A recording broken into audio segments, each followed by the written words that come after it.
Good morning. लंबे अंतराल के बाद आपका ऑनलाइन क्लास में पुनः स्वागत है। आज हम बुद्धि के सिद्धांत और बुद्धि लब्धि के बारे में डिटेल से देखने वाले हैं। यह वीडियो दो फॉर्मेट में होगा। एक हम इसमें पूरा डिटेल से देखेंगे, जो वीडियो 4 या 5 मिनट का हो सकता है, और एक वीडियो केवल 1 मिनट का शॉर्ट वीडियो होगा। तो आपको जिस भी फॉर्मेट में देखना हो आप बिल्कुल उस फॉर्मेट में देख सकते हैं। चलिए सीधा कॉन्सेप्ट स्टार्ट करते हैं। बुद्धि के सिद्धांत। बुद्धि के मुख्य रूप से 3 सिद्धांत होते हैं। जो पहला सिद्धांत है उसे हम लोग कहते हैं एक कारक सिद्धांत, जिसको फर्स्ट थ्योरी कहा जाता है। अब इसका ट्रिक ये है, आप इसको FB मतलब फेसबुक करके याद रख सकते हैं। F का मतलब है फर्स्ट और B का मतलब है बिने द्वारा। तो जो एक कारक सिद्धांत है उसे बिने नामक मनोवैज्ञानिक द्वारा दिया गया था। बिने का जो एक कारक सिद्धांत है उसे हम लोग अगले वीडियो में और डिटेल से देखने वाले हैं, क्योंकि मैं चाह रहा हूँ कि वीडियो ज़्यादा लॉन्ग न जाए, सो शॉर्ट हम लोग देखेंगे। तो बस इतना जानिए कि एक कारक सिद्धांत किसने दिया था? बिने नामक वैज्ञानिक ने दिया था। दूसरा हम यहाँ पर देखते हैं द्विकारक सिद्धांत। तो द्विकारक सिद्धांत, अब इसका ट्रिक क्या है तो इसको आप लोग डबल एस करके याद रख सकते हैं। एक एस का मतलब है सेकेंड और एस एक का मतलब है स्पीयरमैन। तो इसका प्रतिपादक थे स्पीयरमैन और इसे हम लोग सेकेंड थ्योरी कहते हैं बुद्धि की। इसके बारे में भी हम लोग एक अगले वीडियो में पूरे डिटेल से देख लेंगे। फिलहाल के लिए जान लीजिए कि द्विकारक सिद्धांत किसने दिया था? स्पीयरमैन नामक मनोवैज्ञानिक ने दिया था। तो इसका ट्रिक क्या है? डबल एस है, एक एस यानी सेकेंड और एक एस यानी स्पीयरमैन। इसके बाद आते हैं हम लोग थर्ड में,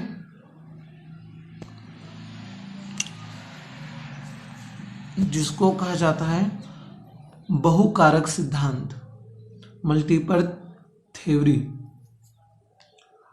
तो इसको थार्नडाइक नामक वैज्ञानिक ने दिया था। अब देखिए इसको याद रखने के तरीके, एम यानी मल्टीपल और टी यानी थार्नडाइक। तो इसको आप लोग MT करके याद रख सकते हैं। मल्टीपल वैसे भी MT, मल्टीपल को शॉर्टकट में MT भी लिखा जाता है। सो यहाँ से आपका याद हो जाएगा। अब सीधे बात करते हैं हम लोग बुद्धि लब्धि के बारे में, जो इम्पोर्टेंट कॉन्सेप्ट हमारा।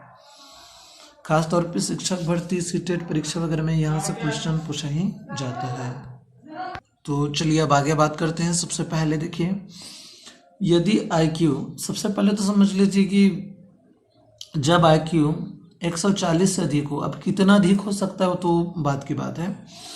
तो जब IQ बुद्धि लब्धि 140 से अधिक हो तो इसे कहा जाता है प्रतिभाशाली बालक। और दुनिया में केवल 1% ही होते हैं, ये भी जानने वाली बात है, अमेजिंग फैक्ट है ये। नेक्स्ट देखते हैं, यदि बुद्धि लब्धि 140 से 121 के बीच में हो तो उसे प्रखर बुद्धि कहा जाता है, और ऐसे बच्चे मात्र 5% ही होते हैं। तीसरा देखते हैं हम, यदि बुद्धि लब्धि 111 से 120 के बीच में हो तो इसे तीव्र बुद्धि कहा जाता है। एक चीज़ मैं आप लोगों को बता दूं, CGTET 2022 में यहाँ से प्रतिभाशाली बालक से संबंधित प्रश्न वैसे पूछा गया था। तो हो सके टीचर भर्ती में भी, CTET में तो क्वेश्चन ऐसा आता ही है, पूछा जा सकता है। अब ऐसे बच्चे होते हैं दुनिया में 14%, जिसको हम लोग तीव्र बुद्धि कहते हैं।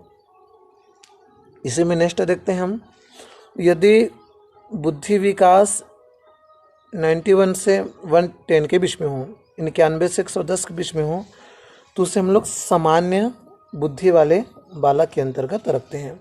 और ऐसे बच्चे दुनिया में सबसे ज़्यादा हैं, 60% है। तो यदि आप सोचते हैं कि नहीं मेरे से याद नहीं होता, मेरे को तैयारी नहीं होता, तो कोई नहीं, ऐसे बच्चे दुनिया में हैं, बहुत है, सबसे ज़्यादा ही है, 60%। उसके बाद नेक्स्ट देखते हैं, यदि बुद्धि लब्धि 81 से 90 के बीच में हो तो उसे मंद बुद्धि बच्चे कहते हैं। और दुनिया में ऐसे बच्चे 14% हैं। यदि बुद्धि लब्धि 71 से 80 के बीच में हो तो उसे अल्प बुद्धि कहा जाता है, और ऐसे बच्चे दुनिया में मात्र 5% हैं। तो इसकी संख्या बहुत ही कम है। सबसे अंतिम देख लेते हैं अब इसमें हम, यदि बुद्धि लब्धि 71 से भी कम हो तो उसे हम लोग जरा बुद्धि कहते हैं, और ऐसे बच्चे दुनिया में 1% हैं। सो आज का वीडियो बहुत ही इम्पोर्टेंट रहा।